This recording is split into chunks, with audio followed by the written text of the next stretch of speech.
What is going on, everybody? Welcome to week number 9 of the Big 12 Team Builder Dynasty. We are in the preview, the Wednesday preview video. Picks are available for week number 9, and the standings have been updated. They were updated on Monday. If you haven't checked that out, please go to the community tab on Monday mornings. That's where they will be updated for you guys to check out. So we got some previews to do, and then we're going to get right into recruiting.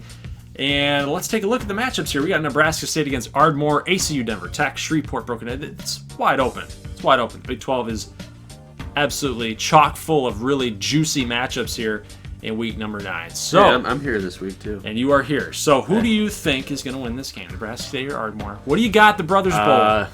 Ardmore's going to win. You have no confidence in that defense, huh? No. Yeah. Just pick Ardmore, people. I mean, we're not going to win. We are not going to win. I would not have a lot of confidence in that defense either, but I would have a ton of confidence in your offense. You seem to always get into some shootouts with me. Wild and crazy things can happen, and they usually do in Brothers Bowl. Well, the only way we're going to win is if we get some kind of turnover and then we don't give one up. That's the only way that we can win, because you'll be able to score at will. The question is, so I have to match. However, if I throw a pick, I'm going to lose, it'll be game over, and that's all there is to it. So what do you think's going to happen? I think ultimately we're going to get the W. Ardmore will get the win, but I'm a little scared. I'm a little scared of Nebraska State. I will not lie about that. So ACU and Denver Tech here, both teams coming off of losses to the users, hashtag user advantage. That's some people like to bandy out there. So what do you think is going to happen here? Do you think ACU is going to bounce back, or is Denver Tech? And they're at home. Denver Tech usually gets the better of ACU in recent history. Who you got? You know, I'm going to take ACU in this one.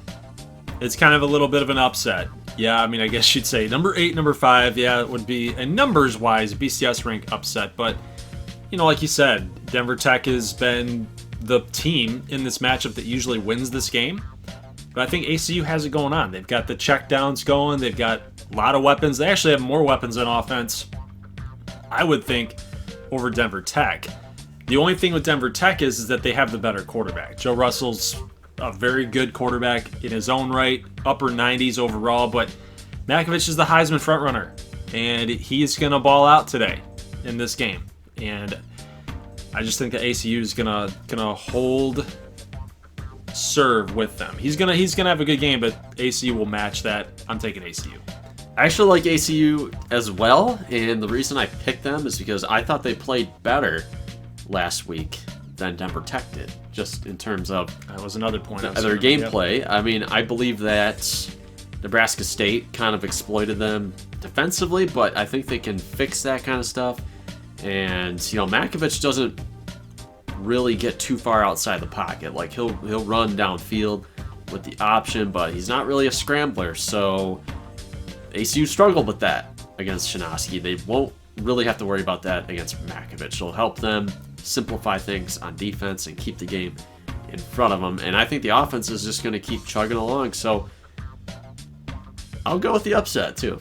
Shreveport is killing it right now. They are all the way up to number 6 in the nation after knocking off McAllen. So they jumped up by 12 spots. Yeah, we talked about it all the time. This Rasheed Davis infusion in this offense has helped this team get to the furthest ranking they've ever been, number 6. And against Uba, this is just going to be another tune-up game. Shreveport all the way. Yeah, I got to agree. I mean, Uba played pretty well last week against Little Rock. You know what? I mean, on paper, they're not that much different. But I think Shreveport at the top, they have more playmakers where it counts, and that should give them the W. Top 15 matchup here between Little Rock and McAllen. It's going to be a good game. Really good game. We're going to be splitting hairs in this matchup for sure. Two offenses that are really, really good. The rush offense, number 4 for McAllen, all the way down to the hundreds for passing, because they don't pass in that Leroy Jackson offense. Almost a 100 rank for rushing offense with Little Rock. They don't need to run the football with Gunnar Rivers at the helm with number 6. The defenses are good too for both teams. It's going to be tough. It's going to be tough to determine who is going to win this game. I will go with McAllen. I'm going to go with McAllen. I thought that Little Rock kind of showed me something earlier on in the year, but now lately, especially against that Uba win, he's got a little dicey there. I'm going with McAllen at home. I think that they can play keep away against Gunner Rivers. Well, Little Rock really stunk it up against Nebraska State, mostly on offense. Their defense was fine. They acquitted themselves better than ACU did, for example, but defensively, they struggled against Uba. So Little Rock has to get both sides of the football on the same page, because if they play McAllen on paper is better than Uba and Nebraska State. So with McAllen being at home in the bull ring, I will take McAllen. One of the best matchups in this dynasty, the rivalry between Midland State and Odessa State. And they've got a bunch of recruits on the line. The Battle of the Basin or on the Basin? I can't remember which one it is. Of the Basin. Okay. I should know that, but You should. I always confuse myself. Who do you think's going to win here? I think Odessa State has a little bit more on the line, but I mean, Midland is still in the thick of the division race. So I think Midland's going to come in. Kent Collins and the offense is getting about 371 per game through the air. I think that should give them an easy W. I've been disappointed in what I've seen out of Odessa State so far this year. I would agree with you that being upset and, looking at Odessa State and seeing that they're not really showing much on their offensive side and, they're kind of being disappointed. But I like Odessa State in this game. I'm actually going to take Odessa State because there's one thing about Midland State that we know and we can trust. They never get it done. They never get it done. No matter even what game you want to pick and what week you want to pick and say, hey, this is when they are going to do it. This is when they're finally going to come through and they're going to break that mold. Guess what? They still never do it. They're Michigan. They are the Michigan of this Big 12 team builder dynasty. I'm going with Odessa. Got a lot of recruits coming in from Texas. Of course, Midland, Kentrell, Huggins, Monroe, those guys are looking at Midland State as well. But look at the numbers, guys. Pass defense for Midland, 113th. Pass offense for Odessa. Paris Austin goes crazy. Doug Williams goes nuts. Odessa State all the way. And a matchup between two of my babies, Amarillo and Camu. 4-2 against 3-3. It's kind of tough to me. This is a little tough to me. Yeah, I would lean towards Camu. I will take an upset here. I just feel like they're due. They have to get a win at some point in conference. I mean, and they're not playing that badly. They lose to McAllen. Acquitted themselves fairly well. It was not a blowout by any stretch of the imagination. They go at Midland last week and lose by 4. Compared to Amarillo, which was the other way. Okay, lose to ACU, although, I mean, that game got bad early. They did tighten that a little bit, but then they beat Odessa State at home by 7. At Virginia Tech, Virginia Tech's looking pretty good here at 6-1, so... yeah, this is a total coin flip game. I'm just going to go with Camu because they're at home, and I just feel like they're due and they're hungry. I could definitely see that rationale, but I'm going to stick with the University of Amarillo, the number 6 team in the nation. And I think that their offense is just too good. I think they got Quan, Ezekiel, Henry, Keon Sykes. Galveston's going to be running the football too. It's too tough. They got a lot of weapons. I don't think Camu is ready for it. Heisman watch time. Alex Makovich, even despite the loss to Ardmore by 3, he still held serve and stayed atop the leaderboard. We got a couple guys right behind him there: Brooks, Hall, Newberry, McBride. So these are all. Newberry's gonna win. Yeah, and you guys remember Shannon Newberry? We talked about him a little bit. Do you guys remember him? He was a recruit, not a custom guy, but he was a freshman that a lot of Big 12 teams were targeting. I think in year number 1. Yeah, because he is a true senior. So this is his 4th year, and he's had over 1,000 yards since he's been a true freshman. And at this point in the year, he has 18 rushing touchdowns. He's a boss. He's a boss, and I wish we really would have gotten him. He would have been great for us. He would have been amazing in Ardmore, but I bet you he's happy at Navy. Yeah. Because now he's like on ESPN, and people are like talking about how great he is. Whereas if he went to Ardmore, he'd be 1 out of 4 running backs, just splitting carries. True. So I think he likes it at Navy. Maybe he wants to serve the United States of America. I salute you. Top 25 right here. You're going to see a lot of team builder up here. Ardmore, Denver Tech, Shreveport up to 6. But what I want to focus on is Stephen Cust is turning around Clemson in a big way. They're 7-0, 6-0 in conference, which is kind of weird. But, I mean, that's very good so far. No huge wins, though. And just to clarify, when you said turn around Clemson, yes, we really meant turn around Clemson. They were bad. When they were like 5-7. When Stephen Cust took that job last season, they were bad. And now he's got them turned around to a 7-0, I guess you would say, start. Yeah, well, now the tough part is going to click in here because you got Florida State, a ranked Wake Forest. They got to play Newberry in a big trap game there. Yep. And then at South Carolina. So, I mean, the best win's like at Miami. So they need some more marquee W's. So Tennessee, Penn State. Man, Tennessee. So kind of a weird top 5. Yeah. North Carolina with 2 losses hanging around. Florida State, Ohio State lost. Beat everybody else. So, I mean, ACU didn't fall too far. They only dropped by 5. Shreveport with the meteoric rise up 12 because they got a huge W. They beat, at this point, LSU 1-7. Look at that offense. Alfred Johansson, former Broken Arrow head coach, not doing a very good job at LSU. They don't look too good. So by the time they got to Midland, they beat Midland. Now people are like, oh, they upset Midland. Good for them. Then they go beat McAllen. And now people are starting to take Shreveport seriously this year. So they're now up to number 6. Midland hanging around at 9. McAllen drops 5 spots. Little Rock holds serve. Amarillo up 5. But where's Nebraska State? We just went on the road and beat the number 3 team in the country, and we go up by 4. The disrespect. Maybe it's because of that defense. They're just like, hey, you pulled a rabbit out of your hat, like, cool, but maybe show us something a little extra. Maybe you're gonna have to beat us. I think so. In order to move up super high, you're gonna have to beat us. Odessa's still hanging around, and their win over Notre Dame. I mean, a 4-3. They have no quality. I mean, Notre Dame is a good win, I guess, but it's like, is that a top 20 resume right now?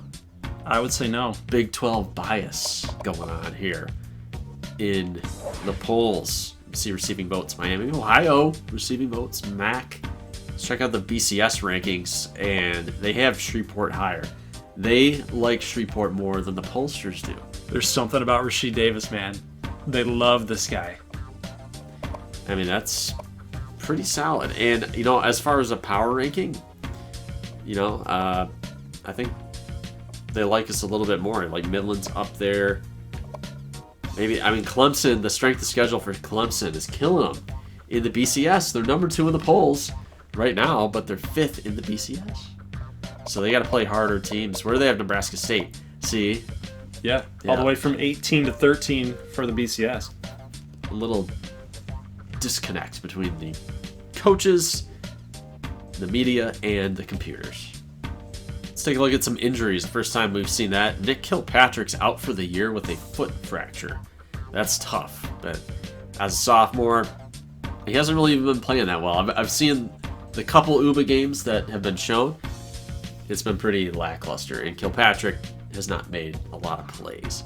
So a couple of clean bills of health here. Big one was McAllen. So nothing for Buckley or Harkless Blair, so they will be playing this week. Recruiting time, here we go. We're going to be taking a look at Odessa State, Nebraska State, and Ardmore's recruiting boards today. And as we talked about in the preview earlier about the games, Odessa State has a ton of prospects coming for the Battle of the Basin. We've got Kentra Huggins, Danny Monroe, Nate Austin, apparently no relation, and we got another one, Niall Cotton, and that's it. That's pretty much it for custom recruits. But we got Chad some Ashley? No, Jordan Ashley. Jordan Lashley. Oh, yeah, there you go. So you've been out of it for a little while with recruiting. But let's take a look now and see what we got here up on the board. So we've got about maybe, what's that? So 425 Nope. 225 points left to spend. Danny Monroe, big-time recruit, big-time player, currently down. Do they go for it? I think they go for it. I think they add points there, and then they hope that the win over Midland State's going to help them out. We'll see. Niall Cotton here. Nebraska State in the lead. Odessa chasing. So if they can beat Midland, then yeah, they are going to rocket up those boards. Humphrey and Dickerson are on the board, but they locked us out, so I'll have to take both of them off because they're not going to make it. The good news for us is that Humphrey is now in play for McAllen because McAllen just shot up and they are in striking distance of LSU, which is important because we got to get Jarvis Humphrey because we have a collaborative series going on with another YouTuber. Yeah, we got to get this guy. It's got to happen. Crate Games is showing off Jarvis Humphrey's senior season on his channel, and it would be really disappointing if he went out to LSU to get coached by Alfred Johansson when we know he'd be a better fit here in the Big 12. So we spent all of our points.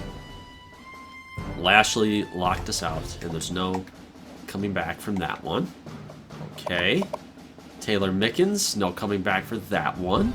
That one's going to come down between UCF and Amarillo. He's visiting Camu this week, so I don't know if it makes sense where it's like if he gets close with Camu, gets close enough, can you then break the door down? I don't know. I mean, he's going out there. He's traveling. I mean, it's not like he's not even interested in it anymore, despite what that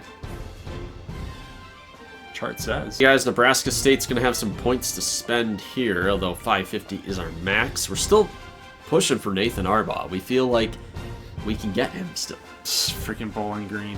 I mean, I think that if he locks us out, I can make a play for him. And there's nothing that you can do about it.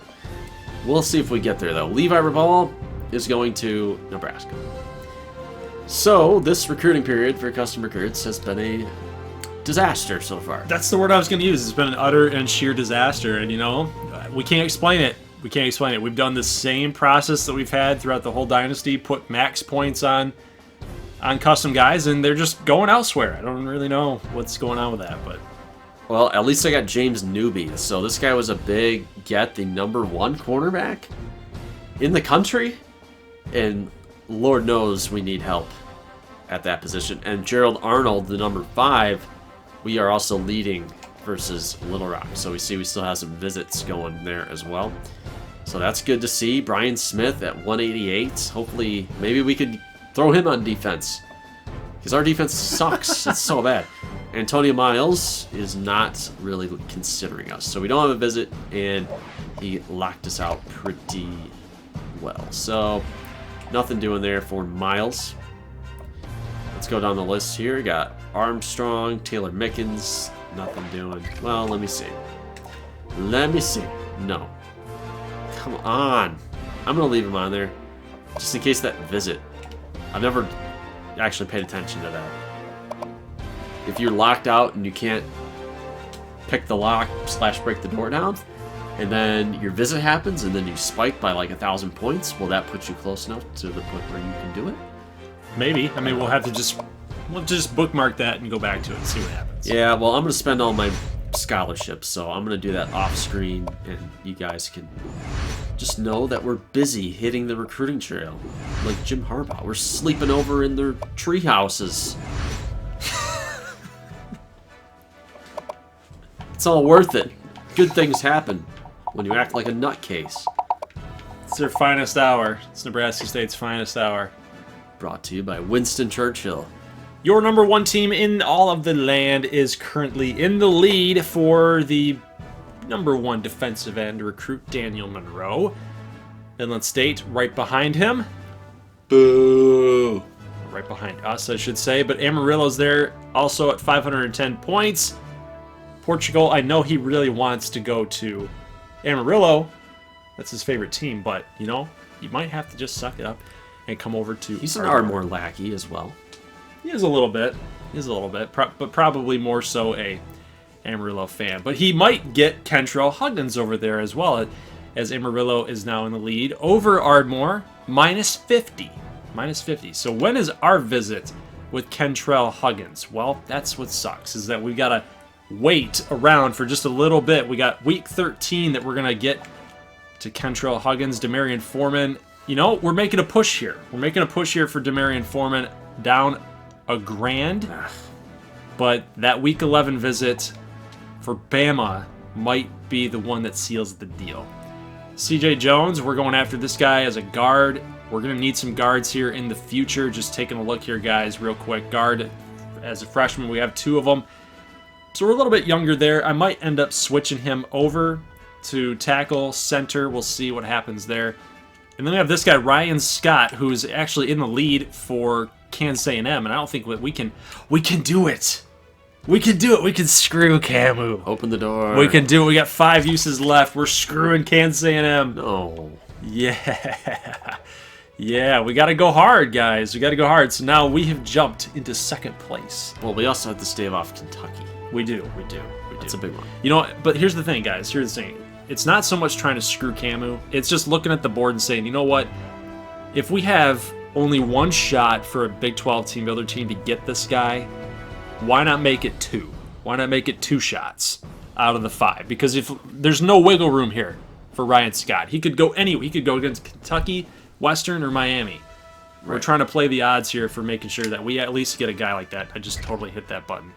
So we're trying to do that. We're trying to get guys in here that are going to contribute to Big 12 teams, and that's just that. So Nathan Harbaugh, we know. We talked about Harbaugh. We talked about him. He's down to 335 to Bowling Green. He loves himself some Bowling Green, apparently. Jim Martin, number 9 My name is Jim.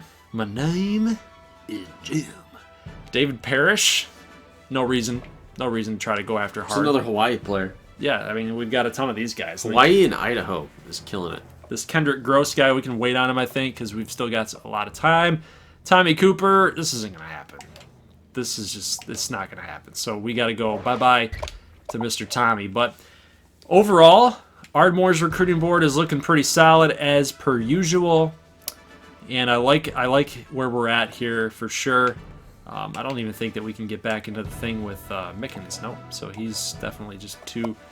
He's too made up his mind. Yeah. There's nowhere else to go. Mateo Garcia, Oliver Price. We're still in the race there for Price. What's his visit situation? He is coming week 13. Week 13, and we're right ahead of Iowa State at week 14. So I like that situation. But yeah, I mean, board's looking good, guys. Nothing to worry about if you're Ardmore fans. Just when you thought that things were going great at Shreveport, well, we got some breaking news here. Reporter came out, Ryan O'Donnell, he came out for the Shreveport Skeeters, and he reported that Mr. Kerry Ashley is insanely frustrated at the things that have gone on while in a Shreveport uniform. He's attended his classes, he's done good work, he's done what he's needed to do. You had buy-in from Jacob Canatella to move over to wide receiver, and Kerry Ashley has felt railroaded. Kind of like Graham Keith, but not totally. Kerry Ashley went the whole entire way. He went even further. He took it a step further. He got into verbal altercations with coaching staff, with Coach LaDuca, and the future for Mr. Kerry Ashley with the Shreveport Skeeters is in jeopardy. He will not be attending the game next week, and Rob LaDuca, the coach, has said that he has no timetable on Kerry Ashley's return. He said basically, quote, it's up to him if he wants to be here or not. So obviously they have plans for Danny Mason, Chandler, both guys to either come in after Rasheed Davis is gone, but you know, the object here was to get Kerry Ashley ready to go after Rasheed Davis goes to the NFL. That is going to be it for week number 9, guys. We will see you on Saturday morning for the next episode for week number 9. Which games are we going to show for everybody that's making picks out there? They'd like to know who's being simmed, who's leaving up to the CPU, Well, we will have Nebraska State, Ardmore, ACU, Denver Tech, and Midland, Odessa. So Little Rock, McAllen will be the odd game out. Unfortunately. Ah, well. So that's what you got on your plate, boys and girls. You got the Titans of the conference, you got the Brothers Bowl, and you got the heated rivalry game in West Texas. Yes. All right. So we will see you guys then on Saturday morning. Leave a like if you like this thing, and if you're new to the channel, make sure you hit that red button for subscribe or my logo in the bottom right-hand corner, and make sure you're hitting that notification bell. Whew, that's a big outro. But we will see you then. As always, peace.